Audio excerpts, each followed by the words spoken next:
watching Color 10 News at 10 in high definition. A DNA database connects Missouri investigators with possible criminals. Good evening, I'm Ashley Ketz. And hello once again, everybody. I'm David Oliver. Good to have you along. Of course, officers will collect DNA samples when they book suspects for certain crimes. Now, the program is similar to one in Maryland that the Supreme Court upheld.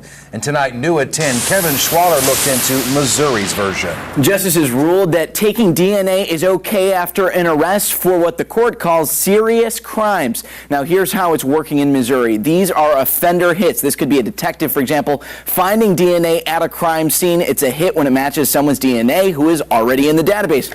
2004, 41 hits. Then the Highway Patrol says new rules about collecting the samples kicked in. It jumped to 175. And then in 2009, 895 hits.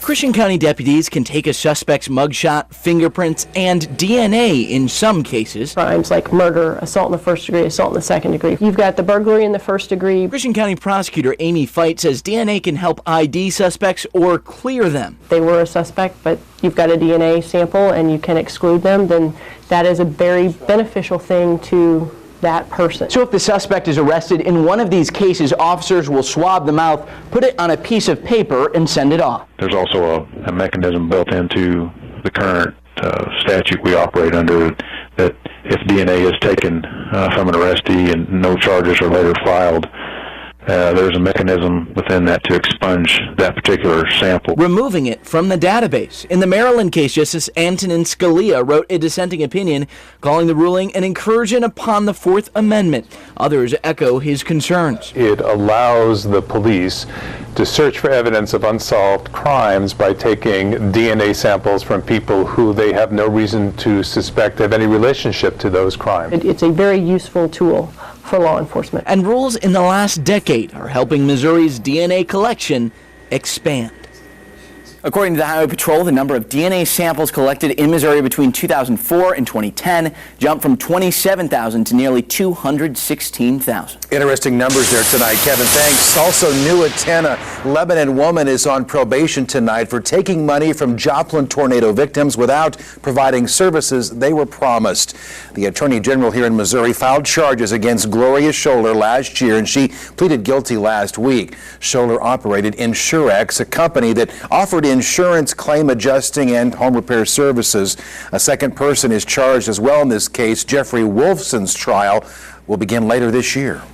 Jamie Warner is here with your Ozarks first forecast. Jamie, we stayed dry today. We did, and looks like this is really the pattern that we're going to be finding as we go forward through Friday and then this weekend. Quick peek at radar, though, because to the north, we've actually found some showers and thunderstorms sort of developing with this little disturbance that's passing just to the north of the Ozarks, and that little disturbance sort of rounding the top of the ridge, now sliding down the southeast side, still generating a little bit of shower activity. Looks like this is probably going to fall apart before it can manage to make it far enough south to impact areas like maybe Waynesville or Rolla. So I think we're going to stay completely dry tonight, but we'll watch these isolated showers to the northeast. It was a hot day, made it to 89 in Springfield. It's still 80 right now, and temperatures will likely cool just a little bit below the 70-degree mark overnight tonight. The forecast for Friday, a lot like today. 71 at 7 o'clock with muggy conditions out there. It'll be sunny at lunchtime with a temperature of about 84 and up near 90 tomorrow afternoon. And like today,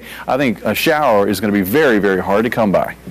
Thanks, Jamie. New at 10, determined runners in the Ozarks join a national campaign to support the victims of the Boston Marathon bombings. It's called One Run for Boston. It's a relay from Los Angeles to Boston, and Color 10's Laura Kennedy witnessed this baton passing through our area today. The relay began June 7th in California. Hundreds of runners have participated so far, carrying that baton from coast to coast. And this movement is a global effort, a show of support from the running community.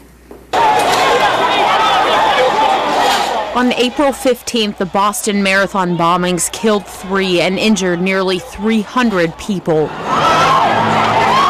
While the explosion physically impacted just one Boston street, the effects could be felt around the world. We had London Marathon coming up the next week, so it hit hard. Every runner around the world, it hit hard. Kate Trelevin and her running friends in England immediately wanted to help. We decided the best thing to do would be to create an event where we could get lots of people to donate. And this idea of a relay stemmed from that. They created One Run for Boston to raise money for those injured in the bombings. We just got the message out and it spread like wildfire. The running began in Los Angeles on June 7th, and the baton made it to Springfield Thursday afternoon. We are leg 170, and it continues through Missouri and all the way back up into Boston. Melissa Bondi will be running the leg from Springfield to Stratford. When the bombing occurred in Boston, the goal of that was to shake the resolution of people to do things like this, is to instill fear. And I think the running community is very much a community that says that won't work for us. She's proud of the Springfield community for embracing the cause and for the success of an event like One Run. We believe in our ability to go out every day and put one foot in front of the other and make a difference in our lives and a difference in the lives of the people around us. And that's really what this is about. It's bringing joy back into something where someone tried to take it away. The group will be running through St. Louis this weekend. The final leg will be run in Boston June 30th. The money raised goes to the One Fund Boston, which was created by the city's mayor. For more information on supporting the cause, find this story on ozarksfirst.com. Laura, thanks. Engineers say tonight Missouri's bridges are safe, despite a new report that ranks them as the 10th most efficient in the country. That report from the organization Transportation for America. The numbers are self-reported from agencies like MoDOT and Greene County. They are also from 2010. So the status of some of those bridges has changed. Now, some have been repaired. Others are in the pipeline for repair. At least one has been taken down. The bridge that takes you over Battlefield Road over Highway 65 is on that list because it needs resurfacing. So that bridge is on the list of deficient bridges. It's also on our program for replacement. It's one of those that we're working with the city of Springfield on. We both identified it as a need. They need it economically. It's a pretty significant interchange for them. Both MoDOT and Greene County say that while the bridges on the list have those deficiencies, they are still safe for you to drive on. New at 10, more than 30 students now have their high school diplomas. Springfield Summer School graduation was tonight. That ceremony at Parkview High School was for the kids that had to finish up some of their requirements over the summer. Also taking place at Parkview High School today, the Environmental Defense Fund Climate Corps looking at ways for Springfield Public Schools to be more energy efficient. All 54 schools in the district will be examined. The EDF Climate Corps will look at ways that schools are wasting energy and money. The process, though, is free for SPS. Staples provided a $15,000 grant to the district. We would like to save billions, but I think in our short-term and long-term goal, I think that if we started with a 5 to 10% reduction in our energy costs, that would be huge. We would be extremely pleased with that, and we would continue to refine that and find ways to save additional money. This process is now in week 2 of a scheduled 10 weeks. In Color 10's political coverage tonight, several lawmakers from here in Missouri are upset that the U.S. House voted down the Farm Bill. Last week, the Senate passed its own version, but a big divide exists now between the two chambers over food stamps. Republicans pushed for deeper cuts, while Democrats argue it would hurt the 48 million Americans who depend on that program. Today was the worst day of the year for the Dow Jones Industrial Average. It dropped 354 points. Investors are apparently worried because the Federal Reserve Chairman announced today the central bank is getting ready now to scale back its stimulus program. The S&P 500 and the NASDAQ each sank more than 2%. The controversial HPV vaccine appears to be working. A new study shows rates of the infection, which can lead to cervical cancer, have dropped more than half among teen girls. Anything that you can do to protect your health and prevent cancer is an awesome thing, and I think everybody should do it. When doctors recommend that kids should be vaccinated. If you would like to follow Color 10 on Facebook, it's easy to do. Find the Facebook icon right there. It's on ozarksfirst.com.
In tonight's medical coverage here at 10, the human papillomavirus and the vaccine is credited with a big reduction in the number of new HPV cases. The Centers for Disease Control and Prevention reports infections have dropped by more than half in teen girls, but many parents are not getting their children vaccinated, either because they don't think that it's needed, their child is not sexually active, or they're concerned about side effects. One local pediatrician recommends it to all her patients, boys and girls, starting around age 11. The important thing is to try and get it before they become sexually active, because it's only going to work if you get the vaccine before you get exposed to the virus. HPV is the most common sexually transmitted infection in the country. It causes more than 2/3 of cervical cancer and affects about 79 million Americans. Now some good news tonight all about this prairie chicken who finally found love. Last week we reported that Lonesome Chuck became a father. That's right. Conservationists feared that he was the last of his kind over near Lockwood, Missouri. Chuck's mate, a female prairie chicken, hatched a group of chicks at the Shelton Conservation Area. Now, the department will keep the eggs for genetic testing. The next step is for conservationists to try and monitor the female chicken and her young. Prairie chickens start walking almost as soon as they are born. They're going to be able to fly in a couple of weeks. And conservation agents say many hazards, including predators and invasive grass species, could threaten to keep the chicks from reaching maturity. The underlying factor still remains. This is one nest, one clutch. Now they're all related, so we have some genetic issues possibly. You hate to see species disappear. And yeah, the world's probably not going to change if there's no more prairie chickens in Dade County. But it's kind of a representative species. It's not just the prairie chicken. And as that prairie system disappears, so do all those species, and they can't ever be recovered. Fewer than 500 prairie chickens remain here in Missouri, and the state has only 1% of the wild grasslands that it used to have. And the conservation agents say a nest full of chicks probably will not solve the problem in the long run. Still, it's kind of a good news little update for Lonesome Chuck. It's not lonesome anymore, and Jamie Warner is in our weather lab now. Welcome ahead to our weekend forecast. Apparently Lonesome Chuck doesn't like all that standing water. So what are we going to do about it? We're going to let it dry out, and we are going to find drier conditions heading through this weekend and beyond, along with some heat as well. Look at that coming up.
And now weather with Color 10 News Chief Meteorologist Jamie Warner. All right, well, welcome back. Let's talk about the heat from today, and then we'll talk about the heat to expect in the days to come. Now, today we didn't make it to 90, but we got real close here in Springfield, 89 degrees. Areas to the east, just a hair cooler. Fort Leonard Wood, 86, 86 in Rolla, 88 today in Lake Ozark. We did see a smattering of 90-degree temperatures, though. Clinton, Joplin, and Benton also hitting 90 this afternoon, and sort of a sign of what's to come, because the weather pattern that we saw today, well, we're going to find that repeated in the days ahead for Friday, Saturday, and Sunday. And coupled with that, the arrival of summertime. How about that? It got hot, and now we see summer beginning. Starts tomorrow morning, just a few hours away at 12:04, longest day of the year. Sunrise at 5:53, the sunset at 8:36, and we're going to have just a little shy of 15 hours of daylight out there. Here's the big picture across the United States. Again, fairly quiet across the midsection of the country. That's where we have that ridge of high pressure, but at times we get these little weak disturbances moving around the periphery of that ridge. This is one right here, and it looks like this little batch of thunderstorms is going to continue to drop toward the southeast as we head through the rest of the overnight hours. Looks like they'll probably, if they hold together, could maybe like Phelps County down through Dent County. Those would be the areas that I think have a slight chance for an isolated shower later on tonight. Some of the model data hinting that maybe the storm cluster that you see to the north up here in the Dakotas and in Minnesota, that may try to drop southeast. I don't really think that's going to happen. I think what we're going to find as we move through tonight and tomorrow and into Saturday is that ridge of high pressure is generally going to keep the rain out of the area. What you have to watch for are these little disturbances, and these areas shaded in blue to green, those are weak disturbances in the atmosphere, and you'll notice that ridge sort of holds sway across this region with those disturbances sort of passing over and around and then down the backside of that ridge as we head through Saturday evening. So I would expect that our rain chances are going to be very close to zero through at least Friday. And I think the area that might have a shot at seeing an isolated shower storm, whether it be tomorrow or Saturday, would tend to be toward the east, toward Highway 63, down in the north central areas of Arkansas. But even there, rain chances are going to be very, very low. So what we see here on the model data, I think that's a little bit overdone. But again, maybe an isolated shower storm here tomorrow afternoon. Looks like Friday night's going to be quiet, and then on Saturday, we'll see a repeat where most areas stay dry, with the exception of maybe an isolated shower or thunderstorm to the southeast. Forecast tonight, again, starry skies, about 69 for the overnight low. Again, there could be a slight chance for a storm in areas like Rolla down through maybe Salem. I think that activity is probably going to weaken, though, before it makes it into those areas. Tomorrow we'll see mostly sunny to partly cloudy skies, about 90 for the high. Summer, the first day, will be on Friday. Winds out of the south at 5 to 15 miles per hour. Low 90s possible in Joplin. Again, maybe an isolated shower in West Plains, Mountain Home, through those regions. Forecast through the weekend, more of the same. Saturday, Sunday, generally mostly sunny days. Again, an isolated shower storm possible, mainly to the southeast. I think that ridge sort of builds overhead, and it gets a little bit harder to even get an isolated storm going. So Monday, Tuesday, Wednesday, I think would be dry. There will be a dry front probably moving through the area on Thursday. With that, just a slight chance for a shower storm. The big story really the next 7 days is going to be the heat. We haven't seen a sustained period of heat like we're going to find through this weekend and beyond in the next week, at least so far in 2013. We talked about the lake water needing to warm up, so perhaps this heat will help warm that up. And it really has. Yeah. We It's come up a little bit. We started June off with water temperatures still in the low 60s, but they have now since risen well into the 70s. So feels a little bit better if you get out of the boat into the water. You're in shallow water. Bath water before you know it. It ain't bath water. It ain't Not bath yet, but it water, will be. All right. yeah. Thanks, Jamie. Yep. And Feldman. High fly ball lifted to center. John Jay back at the wall, leaps. The St. Louis Cardinals wrapped up their series against the Cubs. Dan Lucy is coming up with sports news, and he has the highlights from Busch and from Hammons Field, too. Stick around.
Now, the Chevy Dealer Sports Report with Dan Lucy. Springfield Cardinals are the only team in the Texas League to be 2-0 in the second half of the season. Tonight, the Baby Birds opening a 4-game series against the Arkansas Travelers. Springfield sending second baseman Starlin Rodriguez to Single-A Palm Beach before the game. And on the mound tonight, new Cardinal pitcher Jonathan Cornelius, and Arkansas would get to him in the first. Luis Montanez with the grounder past the drawn-in infield. Randall Grichuk scores to make it 1-0 Travs. Then in the second, Jeff Bandy lines this one off of Cornelius. Jake Lermerman can't grab it. Travis Witherspoon scores. It's 2-0. Springfield would get one of them back in the third. Cody Stanley at third. Mike O'Neill lines this deep to right. Stanley tags and scores on the sac fly. It's 2-1. Arkansas made it 3-1. Then in the fourth inning, a man on for Randall Grichuk, and he would take this one deep to left into the bullpen. A 2-run shot to make it 5-1. Right now, it's Arkansas up 14-5 in the bottom of the ninth inning. St. Louis Cardinals wrapped up their 4-game series with Chicago tonight at Busch Stadium. The Cards sending 9-1 Lance Lynn to the hill. Lynn trying to become St. Louis's second 10-game winner of the year. St. Louis Cardinals coming into the game with a 16-game lead on the Cubs in the National League Central. The Reds lost this afternoon, and they fall to 3 behind the Cards. Lynn's only loss of the season came to the Cubs back in May. His teammates give him the lead early. Second inning, David Freese lines this to Starlin Castro. Nice play for the out. Yadier Molina scores on the fielder's choice, 1-0. Chicago ties it up with one swing of the bat in the third. Wellington Castillo deep to left center. This one goes over the bud sign and gone. A solo shot to make it a 1-1 game. Then Matt Holliday would put the Cardinals back in front in the bottom half. A seeing eye single between short and third scores Matt Carpenter to make it 2-1. Chicago had the bases loaded, 2 outs in the fifth. Lynn with the pop-up in foul territory. Molina battling Matt Adams for it. Cards escaped there, and then Holliday would lead off the sixth with this blast to straightaway center, his 11th of the year. That made it 3-1. St. Louis scored 3 more in that frame, and they all go on to win 6-1. They take 3 of 4 from the Cubs. So the Cardinals are now 47-26. And they'll open a 3-game series against the Texas Rangers tomorrow night. Royals had tonight off. Well, for the first time since 2010, the NBA championship is being decided in a winner-take-all Game 7. The Miami Heat forcing Game 7 after beating San Antonio in overtime in Game 6. And this one has been a dandy. Right now, it's 83-77 Miami in the fourth quarter. The Heat owned a 2-point halftime lead. Miami's Mario Chalmers threw in a 3 at the third quarter buzzer to give the Heat a 1-point lead at that point. LeBron James, 29 for the Heat. Tim Duncan, 19 for the Spurs. Reports out of Boston say Patriots tight end Aaron Hernandez could be arrested soon in connection with the murder of a semi-pro football player. ABC News reporting that Hernandez's video surveillance equipment was intentionally damaged. A broken cell phone was handed over to police, and a cleaning crew was seen leaving Hernandez's house before the police searched it. Police want to know more about the tight end's relationship with a man who was found dead less than a mile from Aaron Hernandez's home. The car that he was renting was also found at that site. It was another outstanding year for high school soccer in the Ozarks, both for the boys and girls. Tonight, the Springfield Soccer Club celebrated with its 9th annual All-Star Game the best graduated boys and girls. Taking part on the girls' side, Camdenton's Miriam Taylor. That shot is stopped, but she is just warming up. Later, nice feed. Taylor gets the ball. The defender falls down. Taylor is just one-on-one with the keeper. She shoots and scores to make it 1-0 Orange. Then near the our creamsicle. Then near the end of the first half, Taylor again. She shoots and scores 2-0 Orange. Orange girls win 5-1. On the boys' side, the lime green boys beat the neon orange 4-2. So a good night for soccer out there for that. And the Miami Heat trying to win their back-to-back NBA championships. That was orange. This is creamsicle right here. Right, okay, there we got it straightened out. All right. All right, we got it clear. We'll be right back after this break.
are tonight's winning lottery numbers.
Well, collectors meet in Carthage, Missouri for the annual Precious Moments Convention. Several hundred people attended, some from as far away as Singapore. They buy, sell, and trade precious moment statues. Now, one collector says for her, this is the equivalent of visiting Disney World.